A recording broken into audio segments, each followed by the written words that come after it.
A huge no-no, asking reporters to read back the quotes they pulled from your interview to you in advance of publication. Now, I understand why someone would want to do this. Oh, I want to get the quotes just right. I want to make sure the reporter doesn't make me look stupid. The problem is you're now assuming the role of the reporter's editor, publisher, their boss. They don't want you to be their boss. If they wanted you to be their boss, they would come apply for a job for you. So it strikes most reporters as very ham-fisted, as coercive, as someone who frankly doesn't really believe in a free press. So it's a great way to make enemies from reporters. If they do give you the quotes in advance, chances are they're going to resent you dramatically, or they're looking at getting out of journalism and they're trying to build a relationship with you so you hire them on their PR staff. What are you really trying to accomplish? You're trying to get the quotes you want accurately and the messages you want in this final story.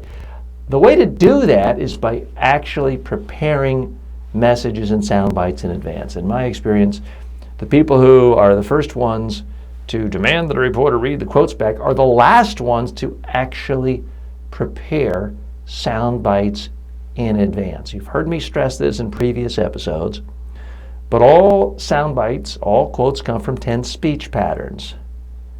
And if you package your messages with these speech patterns, you can, if not 100% of the time, 95% of the time, get the exact word-for-word quote you want in the final story.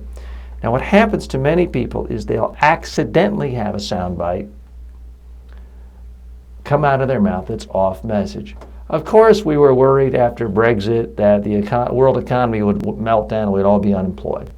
And then they talk for the next 5 hours on all positive message points. And then they are upset that the reporter quoted them saying, of course, we were worried that after Brexit, the economy would melt down and we'd all lose our jobs. Well, that's a good quote from a reporter's standpoint. It's emotional. It's an absolute. It's action-oriented.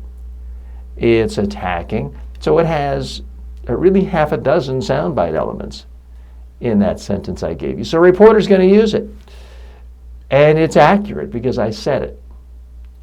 And that's the problem with asking the reporter to read the quotes back, because if you hear a quote that's accurate and you don't like it, you're now trying to really tell the reporter that they can't use something that you said. That's just not right for anyone who believes in a free press. So that's my recommendation.